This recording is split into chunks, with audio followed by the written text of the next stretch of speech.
नमस्कार। Cinema hall में आपका स्वागत है। आज फूले का रिव्यू। फूले अनंत महादेवन की फिल्म है और इसमें प्रतीक गांधी और पत्रलेखा ने शीर्षक भूमिकाएं निभाई हैं।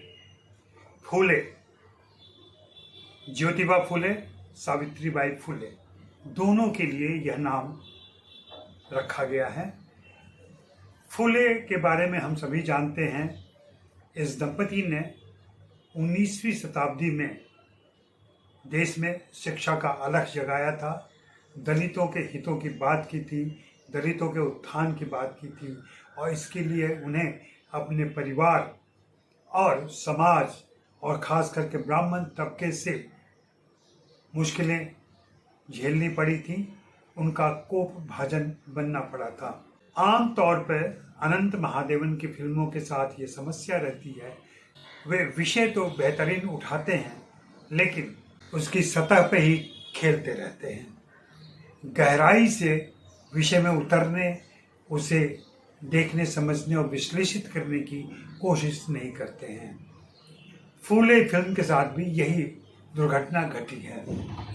उन्होंने फूले के जीवन को जरूर उठाया है, उस पर अपनी फिल्म केंद्रित की है, लेकिन फूले के योगदान को, फूले के काम को, फूले के महत्वपूर्ण परिश्रम को ढंग से न तो रेखांकित कर पाते हैं, न चित्रित कर पाते हैं और न रूपायित कर पाते हैं। हालांकि उन्हें मुख्य कलाकारों का भरपूर सहयोग मिला है, सपोर्टिंग कास्ट भी अच्छा खासा है, लेकिन कहीं न कहीं निर्देशन के स्तर पर, कहानी कहने के स्तर पर, चरित्रों को पर्दे पर पेश करने के स्तर पर उनसे चूक हुई है और इस चूक का नतीजा ये हुआ है कि एक महत्वपूर्ण विषय जो छू तो लिया गया लेकिन उसका सही ढंग से उपयोग नहीं हो पाया। ये दिक्कत होती है जब किसी भी महत्वपूर्ण विषय पर कोई फिल्म आ जाती है तो फिर एक लंबे समय तक उस विषय को कोई दूसरा छूना नहीं चाहता है, उस पर कोई फिल्म बनाना नहीं चाहता है। देश के सामाजिक आंदोलन, दलित आंदोलन में फूले दंपति का बार बार उल्लेख किया जाता है, बार बार जिक्र होता है और उनके लेखन को, उनके काम को इधर के वर्षों में काफ़ी शेयर किया गया है, उस पर चर्चा हुई है, उस पर बहसें हुई है, लेकिन यह सब सोशल मीडिया पर, किताबों में, विचारों में होता रहा है।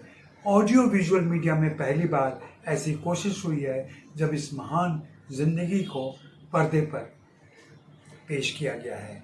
लेकिन वही बात, अनंत महादेवन ने भरपूर मेहनत नहीं की है, उनसे कहीं कहीं चीज़ें ऐसी छूटी हैं कि बिखर गई हैं।